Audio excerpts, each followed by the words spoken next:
Oiê, vamos falar de A Ilustre Casa de Ramírez? Sejam muito bem-vindos a mais um vídeo, a mais uma explicação. E no vídeo de hoje, para a gente poder entender um pouco mais dos elementos importantes a respeito da obra de Eça de Queiroz, chamada A Ilustre Casa de Ramírez, eu quero aqui analisar com vocês hoje um elemento até que importante, apesar de não ser colocado tanto porque ele não participa de fato do universo das personagens, que é o narrador de A Ilustre Casa de Ramírez. Vale lembrar que essa obra ela foi publicada mais ou menos próximo da morte de Eça de Queiroz e ainda estava passando por algumas modificações. Eça de Queiroz tinha um grande costume de avaliar, ler e reler e fazer algumas edições de suas obras, atualizando, colocando algumas coisas. Então a gente percebe que essa obra tinha assim uma certa intenção de colocar a história do colonialismo e do ultimato português no período da época que a gente tinha dessa obra, mas essa obra também vai falar de um grande problema que existe da parte do ponto de vista do Eça de Queiroz, que se fala da burguesia. Nós temos o Gonçalo como protagonista,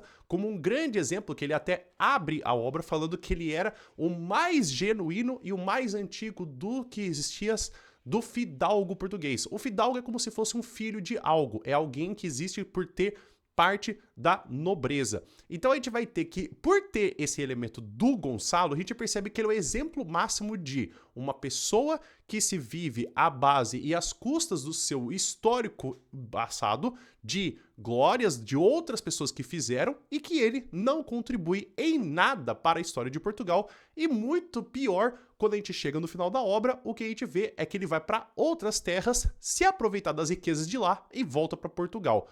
Até porque, no final da obra, nós temos também até a comparação de que o Gonçalo, ele é o exemplo máximo, é como se ele fosse praticamente a personificação de Portugal. A primeira coisa pra gente poder entender é que o narrador, ele é em terceira pessoa. Isso significa que nós temos um narrador que ele não vai ser a personagem ou participante desse universo. Nós podemos ter narradores em terceira pessoa que eles participam ainda do universo, mas que eles estão contando mais a história de outro personagem que a gente percebe.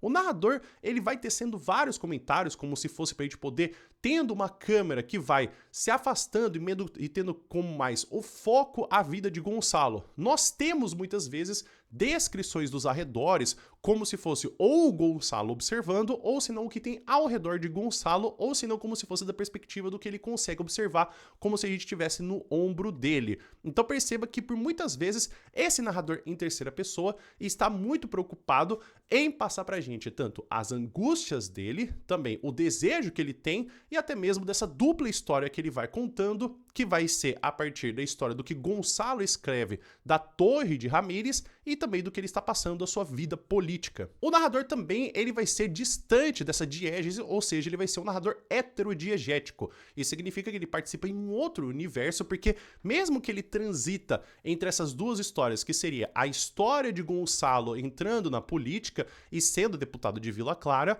até também como também a gente tem a história de como nós temos o antepassado de Gonçalo fazendo a defesa da Torre de Ramírez. Nós temos que esse narrador está preocupado em mostrar como que a gente tem essa diferença entre o que nós temos do passado histórico glorioso da família de Gonçalo e essa relação com um homem que ele é incapaz, que ele é indefeso, que ele não se fala por si e que, muito pior, ele precisa de objetos e de outras forças para poder conseguir fazer com que ele consiga se sobressair por outras pessoas. A gente percebe que no passado que nós temos da família de Gonçalo, eles estavam em pé de igualdade e eles se sobressaíam pelos valores que eles tinham sentimentais, de ética e de moral. A partir do outro ponto que o Gonçalo, ele não se sobressai. Ele é o fidalgo mais antigo de Portugal? Sim, mas isso não significa nada. As pessoas continuam não ouvindo ele, as pessoas não respeitam ele, as pessoas são levemente interessadas nele, ou se não quase que nada interessadas. Mas na hora que ele pega um chicote e ele bate no valentão da vila, todo mundo começa a prestar atenção, mas ele só consegue ir pra cima do valentão porque ele tem um chicote. A onisciência também ela é intrusa, isso significa que por muitas vezes nós vamos ter acesso aos pensamentos do Gonçalo, muito dificilmente vamos ter de outras personagens, mas que a gente vai ter um juízo de valor do narrador. O problema do Eça de Queiroz é que ele é um escritor muito sutil, então a gente não pega o que ele tá querendo fazer de juízo de valor muito rápido. Então a gente tem essa apresentação de que o Gonçalo ele é o fidalgo mais genuíno e mais antigo de Portugal. A gente acha que isso é só para poder falar que a pessoa ela é comum ou se não ela é um estereótipo, mas é por justamente a gente ter esse estereótipo, de a gente ter a personificação de Portugal por cima de Gonçalo, que a gente deveria prestar atenção nesse comportamento do Gonçalo. Então a gente vai percebendo que o romance, inclusive, começa com ele falando: apesar de ser 4 horas da tarde, nós vamos encontrar Gonçalo de chinelos trabalhando na sua torre. Ele não estava trabalhando com o critério de que a gente tem de trabalho, porque ele estava escrevendo um livro que, inclusive, ele demorou muito tempo para poder escrever.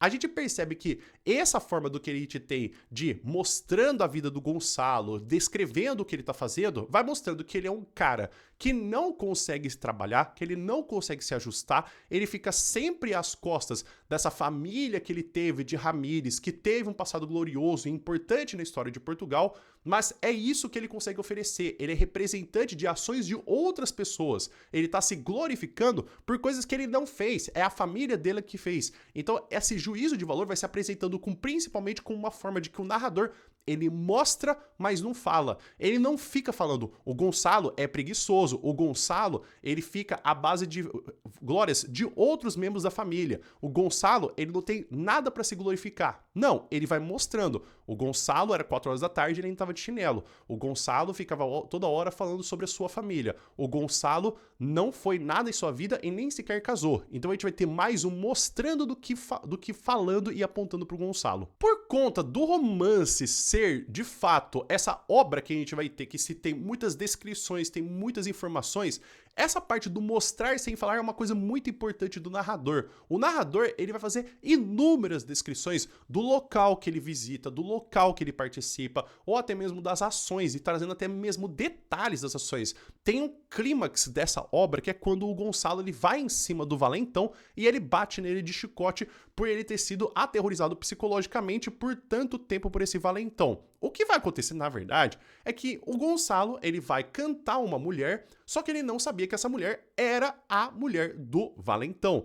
O que vai ajudar ele é que, apesar dele ter pegado um chicote e ter batido nesse valentão, que inclusive era um chicote que era utilizado por escravos de sua família, as pessoas da vila apoiaram o Gonçalo porque ele também aterrorizava outras pessoas. Ou seja, se não fosse o apoio popular que existia das pessoas de Vila Clara, ele não teria sido declarado como o herói. Só que aí a gente vai ter esse problema, que é, a gente vai ter esse comportamento desse homem em decadência que a gente vai ser mais comprovado mostrando quem o Gonçalo verdadeiramente é do que ele realmente representa. A história, inclusive, do que ele vai escrevendo na sua obra da Torre de Ramírez vai mostrando a todo momento que a família dele tinha valores e princípios éticos muito elevados. Não era simplesmente eles irem e darem uma punhalada nas costas da pessoa. Não, tinha valores, tinha um motivo, inclusive da família ser resgatada, da família ser protegida, inclusive também de ele fazer as contas da família por ele ter sido também assassinado por pessoas a sangue frio das outras pessoas que tinha da família rival. Não é simplesmente o que ele deseja. Então a gente percebe que no que a gente tem de uma família de princípios, de morais e de ética, nós temos um atual Gonçalo que o que ele mais quer é apenas que os seus desejos e suas vontades sejam garantidas. Ele não tem como uma grande virtuosidade. Ele não é um homem grande, ele é um homem em decadência, assim como o Eça de Queiroz está tentando fazer. Mostrar que essa burguesia, essa nobreza é, na verdade, um problema muito grande de Portugal. E por a gente ter muito esse mostrar sem falar, por o romance trazer muitas descrições, por ser uma característica da gente ter esses muitos detalhes, a gente entende que o Eça de Queiroz, ele faz com muita frequência a prova de uma tese. Isso significa que a gente vai ter muitas de suas obras tentando comprovar alguma ideia. No que a gente vai ter dentro desse romance, que a gente fala da Ilustre Casa de Ramírez, nós temos uma frase que vai se apresentar logo no começo que se chama Velha Casa de Ramírez, Honra e Flor de Portugal. O que a gente precisa analisar então é que a gente vê que esse elemento que ele quer comprovar é: será que a gente vai ter essa Casa de Ramírez com a maior representação dos conceitos de Portugal? Porque, inclusive, no final da obra, ele também é analisado como uma analogia a Portugal, que é uma pessoa que ele vai com princípios, que ele vai descobrir que ele é aventureiro, que ele também, inclusive, enfrenta o mal e também que ele se aproveita de outras situações. É por conta de ele ser deputado de Vila Clara e de ele se aborrecer, ele vai para a África, fica rico por lá e depois ele volta e casa com uma criança. Ah, professor, mas é porque na época era ok a gente ter as crianças de 14, 15, 16 anos casando. O Gonçalo é um cara de 30 anos. Gonçalo é um cara de 30 anos. Você pode passar o pano que você quiser pra Lolita, você pode passar o pano que você quiser pros animes que falam que a personagem que é uma criança tem 1000 anos, você pode fazer o que você quiser. Isso é errado, ponto. Você pode colocar nos comentários o que você quiser. Isso não é normal. Então a gente tem que essa Casa de Ramírez é uma representação dos ideais de Portugal. O Gonçalo é uma representação de Portugal. Então ele tá querendo provar como pelos comportamentos, como a gente tem o Gonçalo em sua casa no particular e o Gonçalo tentando se comprovar e se mostrar no que a gente tem também para outras pessoas, no sentido de amor, no sentido de política, no sentido até mesmo do que a gente tem de várias outras situações, para poder conseguir comprovar o quê? Será que o Gonçalo é realmente uma grande pessoa? Ele tenta se fingir ou seus valores são muito corruptos? Então é isso, pessoal. Espero que vocês tenham entendido, espero que vocês tenham gostado. Então fica aqui, então, o que temos dessa visão sobre o que a gente precisa prestar atenção no narrador de A Ilustre Casa de Ramírez. E, inclusive, se você ficou com alguma dúvida, alguma coisa que você não entendeu ou que você gostaria de perguntar, escreve aqui nos comentários, por gentileza. E caso você queira vir estudar comigo no meu curso de literatura, tem também o link aqui embaixo do vídeo, ou você pode escanear esse código QR para você poder acessar para pagar por R$40 pelo curso completo.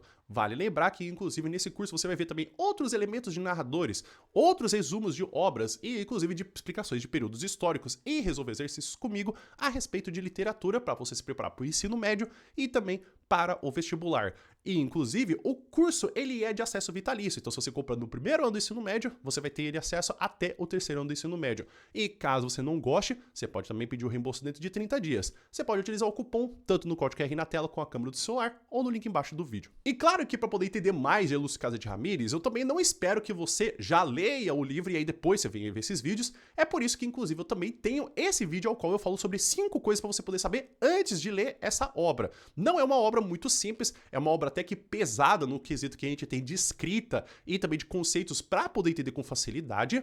Então, se você já deu uma olhada, já deu uma ideia do que tem esses vídeos, talvez eu te convide a você ver a minha análise de resumo de cada um dos capítulos de A Ilustre Casa de Ramírez. Eu vou ler alguns trechos com você, a gente vai explicar aqui também algumas partes do que a gente tem de importante da narrativa e até mesmo dar uma olhada no que eu achei dessa obra. O vídeo vai ficando por aqui. Muito obrigado por todo mundo que ficou até aqui. Espero que você tenha um bom dia e te vejo no próximo vídeo. Até mais!